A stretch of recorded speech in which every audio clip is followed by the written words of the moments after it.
Hi friends, எப்படி இருக்கீங்க எல்லாரும்? ரொம்ப நாளைக்கு அப்புறம் உங்களை வந்து வேர்ட்ஸ் ஆர் சீட்ஸில் மீட் பண்ணுறது ரொம்ப ரொம்ப ஹாப்பி. இப்போ ரீசெண்ட் டைமில் ஒரு புக் படிச்சுட்டு இருந்தேன். அந்த இன்புட்ஸ்லாம் எக்ஸலண்ட்டாக இருந்தது. உங்கள் கூட ஷேர் பண்ணிக்கலாம் அப்படின்னு சொல்லிட்டு. லைஃப்பில் ஜெயிக்கிறதுக்கு நம்ம எல்லாருமே ட்ரை பண்ணுறோம். சம்டைம்ஸ் வந்து அது டிலே ஆகிறதுனாலையும் சம்டைம்ஸ் வந்து அந்த சக்ஸஸ் தள்ளி போகிறதுனாலையும் we feel some kind of demotivated. ஏன் அப்படி எனக்கு மட்டும் நடக்குது அப்படின்னு சொல்லிட்டு. இது எல்லாத்தோட லைஃப்லேயும் நடக்கிறது தான் இல்லையா? ஷேக்ஸ்பியர் வந்து எக்ஸலண்ட்டாக ஒரு ஒரு கவிதை எழுதியிருக்காருங்க. அந்த அந்த புக்கில் அந்த ஆத்தர் அதை மென்ஷன் பண்ணுறாரு. சூப்பராக இருக்கார் அதை கேட்குறதுக்கே. Some are born great. சில பேர் வந்து பிறக்கிறப்பயே கிரேட்டாக இருக்காங்க. ஒரு எக்ஸாம்பிளுக்கு கிங் இருக்காருன்னு வச்சுக்கோங்களேன். ஒரு ஒரு ஒரு செஸ் போர்டை நீங்கள் ஞாபகம் வச்சுக்கோங்க. அந்த செஸ் போர்டில் இருக்கக்கூடிய கிங் அவர் வந்து பார்ன் வித் கிரேட்னஸ். அவருக்கு எல்லா பவரும் இருக்கும். அவர் தான் ராஜா, அவர் தான் அந்த ஊருக்கு எல்லாத்தையும் பண்ண போகிறாரு அப்படிங்கிற கிரேட்னஸோடு பிறக்கிறாங்க. அடுத்த லெவல் ஆஃப் பீப்புள் பார்த்தீங்க அப்படின்னா, some have greatness thrusted upon them. அவங்க மேலே அந்த கிரேட்னஸை வந்து மக்கள் அந்த நம்பிக்கையை வைப்பாங்க. எக்ஸாம்பிளுக்கு சொல்லணுன்னா குயின். கிங் இருக்காருன்னா குயின் மேலே கிங்கு மேலே இருக்க எல்லா நம்பிக்கையும் குயின் மேலேயும் இருக்கும். So thrusted upon them.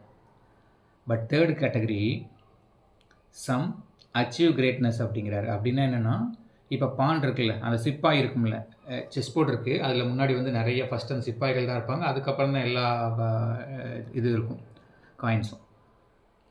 இந்த பான் அப்படிங்கிறவர் யார் அப்படின்னா, ஒரு நார்மல் காமன் மேன், உங்களை மாதிரி என்ன மாதிரி. இந்த பான் வந்து பார்த்தா அந்த அந்த செஸ் போர்ட்லேயே வந்து ரொம்ப பவர் கம்மியாக இருக்கக்கூடிய ஒரு ஆள் மாதிரி, ஒரு காமன் மேன் மாதிரி. ஆனால் இந்த பான் நினச்சா அவரால் கிரேட்னஸ் அச்சீவ் பண்ண முடியும் அப்படின்னு மென்ஷன் பண்ணுறாரு அந்த ஆத்தர். செஸ் போர்டு நீங்கள் விளையாடுனீங்கன்னா தெரியும். கரெக்டாக அந்த அந்த பான் எங்கே இருக்கோ அதுலேருந்து 6th மூவ் போயிடுச்சு அப்படின்னா, the pawn become a queen or king. இப்போ குயின் எடுத்துக்கிட்டிங்கன்னா மோஸ்ட் பவர்ஃபுல் அந்த போர்ட்லேயே. குயின் வந்து எந்த ஆங்கிளில் வேணாலும் மூவ் ஆகும். அப்போ நம்ம நினச்சோம்னா ஒரு காமன் மேன் நம்மளால் கிரேட்னஸ் அச்சீவ் பண்ண முடியும் அப்படிங்கிறதுக்கு இது ஒரு எக்ஸலண்ட்டான எக்ஸாம்பிள். நம்ம என்ன நினச்சிரும், என்னால் என்ன பண்ண முடியும் அப்படின்னு நினைக்கிறோம். நம்ம எடுத்து வைக்கிற ஒரு ஸ்டெப், நம்ம எடுத்து மூவ் பண்ணக்கூடிய டெய்லி ப்ராசஸ், இது எல்லாத்தையும் நீங்கள் கரெக்டாக குவாலிட்டிவாக பண்ணோம் அப்படின்னா வி கேன் அச்சீவ் கிரேட்னஸ். இப்போ நீங்கள் ஒரு பிஸ்னஸ் பண்ணுறீங்க, அந்த பிஸ்னஸில் மணியை மட்டுமே நம்ம ஃபோக்கஸ் பண்ணி பண்ணுறோன்னு வச்சுக்கோங்களேன். இப்போ மணி ஃபோக்கஸ் பண்ணி பண்ணுறது தான் முக்கியம்னு சொல்லுவாங்க. ஆனால் மணியை மட்டுமே ஃபோக்கஸ் பண்ணி பண்ணுறாங்க ஒருத்தங்க பிஸ்னஸ் அப்படின்னா அவங்க சக்ஸஸ்ஃபுல்லாக இருப்பாங்கங்க, இல்லைன்னு சொல்லல. ஆனால் ஹாப்பிலி சக்ஸஸ்ஃபுல் அப்படின்னு ஒரு டெர்மினாலஜி இருக்குது.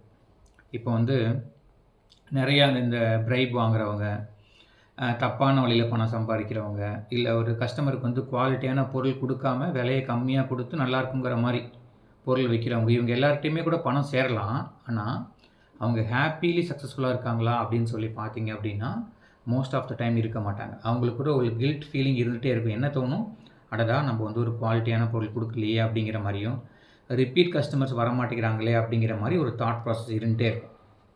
அதனால தான் நீங்கள் பண்ணுற வேலை ஹாப்பியாகவும் இருக்கணும், அந்த பொருள் வந்து குவாலிட்டியாகவும் இருக்கணும் அப்படின்னா நீங்கள் உங்களோட தாட் ப்ராசஸ், நீங்கள் கொடுக்கக்கூடிய ப்ராடக்ட், உங்களோட குவாலிட்டி, இது மக்கள்கிட்ட போய் ரீச் ஆச்சுன்னு என்ன நடக்க போகுது இப்படிங்கிறதுல நீங்கள் ஃபோக்கஸ் பண்ணிங்கன்னு வச்சுங்களேன், யூ வில் பி சக்ஸஸ்ஃபுல் ஹாப்பியாக. இதுதான் ஹாப்பிலி சக்ஸஸ்ஃபுல் அப்படின்னு சொல்கிறாங்க.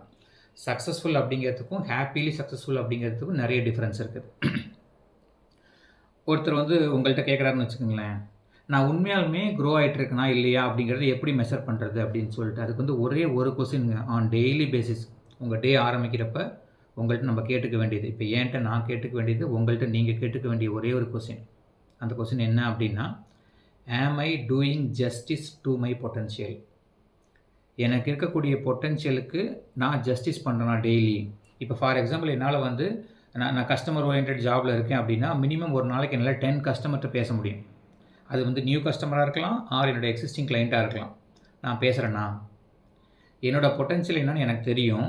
நான் சம்டைம்ஸ் வந்து ப்ரோக்ராஸ்டினேட் பண்ணுறேன், சம்டைம்ஸ் லேசியாக ஃபீல் பண்ணுறேன், இல்லாட்டினா பாஸ்ட்டில் நடந்தது நினச்சி ரிக்ரெட் பண்ணுறேன், ஃப்யூச்சரில் நடக்க போகிறத நினச்சி ரொம்ப ஃபியரோடு இருக்கேன், கரண்ட்டாக இருக்கக்கூடிய ப்ரெசென்ட்டை நான் மிஸ் பண்ணிடுறேன்.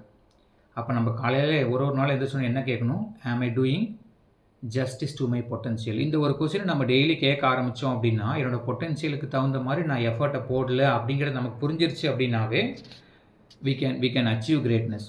ஃப்ரெண்ட்ஸ், நம்ம யாருமே வந்து யூஸ்லெஸ் கிடையாதுங்க. We are used less. நம்மளோட பொட்டன்ஷியலை கரெக்டாக யூஸ் பண்ணல, ரொம்ப கம்மியாக தான் யூஸ் பண்ணிகிட்ருக்கோம். We are not useless, we are used less. இதை புரிஞ்சிருச்சு அப்படின்னா நம்ம எப்போவுமே ஒரு விஷயத்தை நினச்சி கவலைப்படுறதோ இல்லை அது எனக்கு நடக்கலையே அப்படிங்கிறத நினச்சி கவலைப்படுற அந்த தாட்குள்ளே போகவே மாட்டோம்.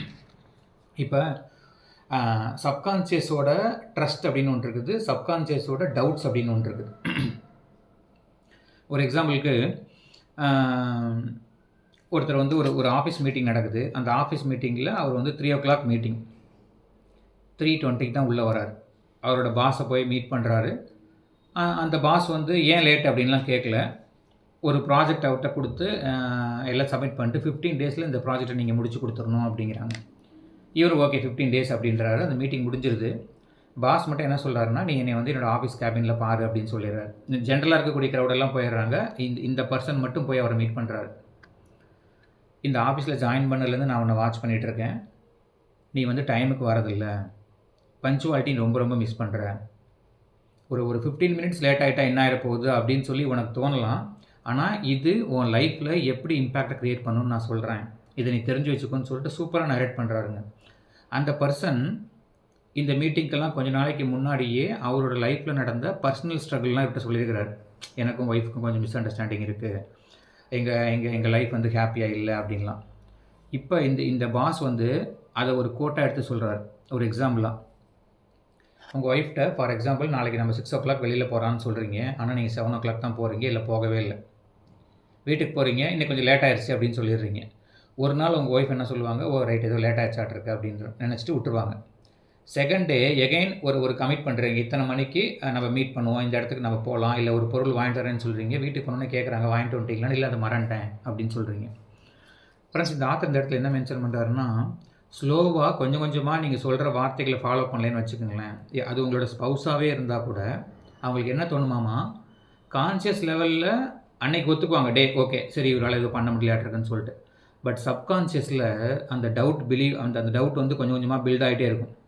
இவர் எதை சொன்னாலும் செய்யவே மாட்டார், இவர் ஒரு வார்த்தை கொடுத்தாருன்னா அந்த வார்த்தையை அவரே காப்பாற்ற மாட்டார், இவர்கிட்ட வந்து அந்த அக்கௌண்டபிலிட்டிங்கிறது கொஞ்சம் கூட இல்லை.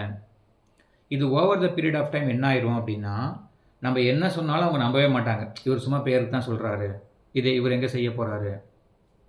இப்போ அப்படியே ஆஃபீஸோட எக்ஸாம்பிள் சொல்கிறாரு. 3 o'clock நீ வந்திருக்கணும், 3:20 தான் வர. இந்த ப்ராஜெக்ட் நாங்கள் எல்லாம் ஆல்மோஸ்ட் ஒரு 15 minutes பேசி முடிச்சதுக்கப்புறம் தான் நீ உள்ளே வர. இருந்தாலும் இந்த ப்ராஜெக்ட் நான் உன்கிட்ட கொடுக்குறேன். நீ இமீடியட்டாக என்ன சொல்கிற, 15 daysல கண்டிப்பாக முடிச்சிடறேன் சார் அப்படிங்கிற. அப்போ எனக்கு என்ன தோணும், கண்டிப்பாக நீ முடிக்க மாட்டா அப்படிங்கிறது எனக்கு தெரியும். ஏன் அப்படின்னா இதுக்கு முன்னாடி உன்னோட ட்ராக் ரெக்கார்டு எல்லாமே அப்படி தான் இருக்குது. இந்த தடவை மட்டும் நீ எப்படி முடிச்சிட போகிற. இப்போ யோசிச்சு பாரு, உன்னோட பர்சனல் லைஃப்லேயும் நீ ஹாப்பியாக இல்லை, ப்ரொஃபஷனல் லைஃப்லேயும் நீ ஹாப்பியாக இருக்க போகிறதில்ல. ஏன்னா ஒரு ப்ரமோஷன் கொடுக்கலாம், ஒரு இன்க்ரிமெண்ட் கொடுக்கலாம் அப்படின்னு யோசிக்கிறப்பெல்லாம் எனக்கு என்ன தோணும், என்னோட சப்கான்ஷியஸில் நீ ட்ரஸ்ட் ஒர்த்தினஸை இன்க்ரீஸ் பண்ணியிருக்கியா இல்லை டவுட்டை இன்க்ரீஸ் பண்ணியிருக்கியான்னு பாரு. இந்த தடவை கூட எனக்கு தெரியும் 15 daysல உன்னால் முடிக்க முடியாதுன்னு. இன்னையிலேருந்து நீ உன்னை சேஞ்ச் பண்ணிக்கிறதுக்கு ட்ரை பண்ணு, ஒன்றை நீ மதிக்க கற்றுக்கோ அப்படின்னு சொல்கிறாருங்க. ஒரு வார்த்தை சொன்னால் நீ ஒன்று நம்பணும். 6 o'clock அவர் பண்ணுவார்னா அந்த வேலையை பண்ணிடணும். உங்கள் பிரெயினே உங்களை அப்போ தான் ஃபார் எக்ஸாம்பிள் நாளை காலையில் 6 o'clock நீங்கள் வாக்கிங் போகணுன்னு பிளான் பண்ணியிருக்கீங்க, ஆனால் போகலை. அடுத்த நாள் 6:30 பிளான் பண்ணுறீங்க, நீங்கள் போகலை. உங்கள் சப்கான்ஷியஸ் என்ன சொல்லும், இவர் அலாரம் வைப்பார் ஆனால் பண்ண மாட்டார், இவரை பற்றி எனக்கு தெரியுமேன்னு சொல்லிட்டு over the period of time உங்களை அறியாமையே உங்களோட சப்கான்ஷியஸ் உங்களை ரூல் பண்ண ஆரம்பிச்சிடும். நீங்கள் போகணுன்னு நினச்சா கூட இல்லை இவர் சும்மா தான் சொல்கிறாரு, போக மாட்டார். ஒரு எக்ஸாம்பிளுக்காக இப்படி சொல்கிறாரு. நிறைய ஒரு ட்ராக் ரெக்கார்டு படி எங்கேயுமே போனதில்லைன்னு சொல்லிட்டு நம்ம ரியலாகவே ஒரு விஷயத்தை பண்ணணுன்னு ட்ரை பண்ணுறப்ப கூட நம்மளோட சப்கான்ஷியஸ் அதுக்கு அலோவ் பண்ணாதாமா. அதனால் நீங்கள் இப்போ ஃபார் எக்ஸாம்பிள் சொல்கிறேன் பாருங்களேன், the power of a man எங்கே இருக்குது, ஒரு மனுஷனோட பவரை கண்டுபிடிக்கணும்னா அது அவரோட மைண்டில் இருக்குது. ஓகே, இந்த மைண்டோட பவரை கண்டுபிடிக்கணும்னா அது வந்து அவரோட சப்கான்ஷியஸ் மைண்டில் இருக்குது. இந்த சப்கான்ஷியஸோட பவரை கண்டுபிடிக்கணும் அப்படின்னா இந்த சப்கான்ஷியஸோட பவர் எங்கே ஒழிஞ்சிட்டு இருக்குது, அவரோட பிலீஃப்ஸில். இந்த பிலீஃப், இந்த நம்பிக்கைகள் தான் ஒரு மனுஷனை கிரேட்னஸ்க்கு எடுத்துகிட்டு போகும். அப்போ நான் லைஃப்பில் பெருசாக அச்சீவ் பண்ணணும் அப்படின்னா எப்படி இருக்கணும், என்னோடய பிலீஃப் சிஸ்டம் கரெக்டாக இருக்கணும், நான் நம்புறத என்னோடய சப்கான்ஷியஸ் கரெக்டாக நம்ப வைக்கணும், அதை நான் ரெகுலராக பண்ணணும். இப்போ தான் இந்த பேட்டர்ன் கரெக்டாக இருக்கும். இவர் 6 o'clockனா எது என்ன நடந்தாலும் 6 o'clock இவர் எந்திரிச்சு போயிடுவார் அப்படின்னு சொல்லிட்டீங்கன்னு வச்சுக்கோங்களேன். அந்த பேட்டர்ன் உங்கள் பிரெயினுக்கு கற்றுக் கொடுத்துட்டீங்க அப்படின்னா உங்கள் பிரெயின் நீங்கள் எந்த வேலை சொன்னாலும் இவர் பண்ணிடுவாருன்னு சொல்லிட்டு உங்களுக்கு ஹெல்ப் பண்ண ஆரம்பிக்கும். இல்லாட்டினா நம்மளோட ஓன் பிரெயினே நமக்கு ஒரு எனிமி மாதிரி எகெயின்ஸ்டாக ஒர்க் பண்ண ஆரம்பிக்கும்னு சொல்லிட்டு சூப்பராக நரேட் பண்ணுறாருங்க. ஃப்ரெண்ட்ஸ் யோசிச்சு பாருங்களேன், struggle, sufferings, challenges, testing periods, tough times இது எல்லாமே ஒரு காமன் மேனோட ஒரு சக்ஸஸான ஒரு பர்சனோட அவரோட வெக்காபுலரியில் வரக்கூடிய எல்லா ஸ்டெப்பும் தாங்க இது. ஆனால் ஒன்று என்ன தெரியுமா, when you push the lower you can dilate the higher அப்படிம்பாங்க. ஒரு எக்ஸலண்ட்டான ஒரு ஸ்டோரி இருக்குது, நான் சொல்கிறேன் பாருங்களேன். ஒரு பெரிய ஒரு தாமரை குளம். அந்த தாமரை குளத்தில் உள்ள நிறைய அந்த வாட்டர் பக்குன்னு சொல்லுவாங்கள்ல, குட்டி குட்டி அந்த பூச்சிலாம் இருக்குது, அதெல்லாம் நிறையா இருக்குது. அதுங்கெல்லாம் ஒரு நாள் பேசிக்கிச்சான், நம்மளோட குளத்துலேருந்து சில பேர் இந்த அப்படியே மேலே ஏறி தாவி அந்த தாமரை இதழ்களுக்கு போய் மேலே போகிறாங்க. ஆனால் அதுக்கப்புறம் அவங்கெல்லாம் எங்கே போகிறாங்கன்னே தெரிய மாட்டேங்குதே. ஒரு நாள் கூட அவங்கெல்லாம் யாரும் திரும்பி வந்ததே இல்லை, என்னவா இருக்கும் அப்படின்னு சொல்லி பேசிக்குதுங்க. அதில் ஒரு வாட்டர் பக் சொல்லுது, சரி நம்ம எல்லோரும் ஒரு கமிட்மெண்ட் வச்சுக்கலாம், இதுக்கப்புறம் நம்ம க்ரௌட்லேருந்து யாராச்சும் இந்த குளத்தை விட்டு வெளியில் போனால் திரும்பி இந்த குளத்துக்கு வந்து என்ன நடந்துச்சு அப்படிங்கிறத சொல்லணும்னு பேசி வச்சுக்குதுங்க. அப்போ அதுங்க எல்லாம் சேர்ந்து ஒரு முடிவு எடுக்குது, என்னென்னா, நீ தானே இந்த ஐடியாவை சொன்ன, நீயே இந்த குளத்தை விட்டு வெளியில் போ, என்ன நடக்குதுங்கிறத பார்த்துட்டு வந்து எனக்கு சொல்லு அப்படின்னு சொல்லிட்டு இந்த வாட்டர் பக் அப்படிங்கிற அந்த பூச்சி வந்து மெதுவாக அந்த தாமரை இலை மேலே ஏறுது. அந்த தண்ணியை விட்டு வெளியில் போகுது. வெளியில் போன உடனே அதோட ஷெல் அப்படியே உடஞ்சி அது வந்து ஒரு ட்ராகன் ஃப்ளையாக மாறுது. நம்ம தட்டான்னு சொல்லுவோம்ல, ட்ராகன் ஃப்ளையாக மாறுது. அப்படியே இந்த உடம்புல இருக்க அந்த மாய்ச்சர்லாம் கொஞ்சம் சன்லைட் பட அந்த மாய்ச்சர்லாம் போயிட்டு ஒரு பெரிய டெய்ல் அப்படியே கண்ணாடி மாதிரி ரெண்டு விங்ஸ் வருது. அப்படியே படன்னு பறந்து போகுது ஏரில். இவ்வளோ நாள் வரைக்கும் தண்ணியில் இருந்த அந்த பூச்சியாக இருந்தது இப்போ வந்து ஒரு ட்ராகன் ஃப்ளையை தட்டானா மாதிரி சுற்றி பறக்குது. அதுக்கு பயங்கர ஹாப்பி. சரி, நம்ம இவ்வளோ நாள் தண்ணியில் இருந்தோம், ஃபஸ்ட் டைம் நான் வெளி உலகத்தை பார்க்குறோம், எவ்வளோ அழகாக இருக்குது அப்படின்னு சொல்லிட்டு எல்லாம் சுற்றி பார்த்துட்டு அப்புறம் யோசிக்குது, நம்ம தானே கமிட் பண்ணிட்டு வந்தோம், நம்ம போய் நம்ம ஃப்ரெண்ட்ஸுக்கெலாம் சொல்லலாம் அப்படின்னு சொல்லிட்டு அந்த மறுபடியும் பறந்து அந்த தண்ணி பக்கத்தில் போனால் அந்த உள்ளே இருக்கல அந்த வாட்டர் பக்குன்னு சொல்கிற குட்டி பூச்சிலாம் அதுங்கெல்லாம் இதை கண்டுக்கவே மாட்டேங்குது. ஏன்? அது நம்மளாலே கிடையாது. ஏன்னா அது உருவத்திலேயே கம்ப்ளீட்டாக ட்ரான்ஸ்ஃபார்ம் ஆயிடுச்சுங்க. லைஃப்பில் ஜெயிக்கணும் அப்படின்னா இந்த மாதிரி கம்ப்ளீட்டாக ட்ரான்ஸ்ஃபார்ம் ஆகிறதுக்கு நம்ம ரெடி ஆகணும், ரிஸ்க் எடுக்கிறதுக்கு ட்ரை பண்ணணும். அப்போ அந்த ட்ராகன் ஃப்ளை என்ன யோசிக்குது, இப்போ போய் நான் சொன்னாலும் அவங்க நம்ப போகிறதில்ல. என்ன சொல்லிடுவாங்க உடனே, இல்லை நாங்கள் வேறு மாதிரி இருக்கோம், நீ வேறு மாதிரி இருக்கோம், இங்கேருந்து பறந்து போன அந்த பூச்சி நீ கிடையாதுன்னு தான் சொல்லுவாங்கன்னு சொல்லிட்டு அந்த ட்ராகன் ஃப்ளைக்கு புரிய ஆரம்பிக்குது. அப்போ தான் என்ன சொல்லுது, உண்மையாலுமே இதுக்கப்புறம் இதே மாதிரி உள்ளேருந்து ஒரு வாட்டர் பக் வெளியில் வந்து அதுவும் என்ன மாதிரியே ட்ராகன் ஃப்ளை ஆகி நானும் அதை மீட் பண்ணோம்னா உண்மையை ஒத்துக்கும், ஓகேவோ அதுதான் உண்மையாட்டிருக்கு அப்படின்னு.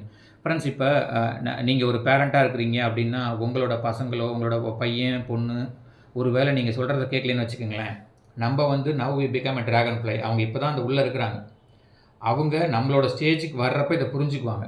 அதுக்கு டெய்லி இந்த ப்ராசஸ்னால் என்ன, புக்கு ஏன் படிக்கணும், நல்ல வீடியோஸ் ஏன் பார்க்கணும், நல்ல கண்டென்ட்லாம் ஏன் பார்க்கணும் அப்படிங்கிறது நம்ம ரெகுலராக புரிய வச்சோன்னு வச்சுக்கோங்களேன், ஒரு நாள் இல்லாட்டி ஒரு நாள் நம்ம என்ன சொல்கிறோம் அப்படிங்கிறது அவங்களால ஈஸியாக புரிஞ்சிக்க முடியும்.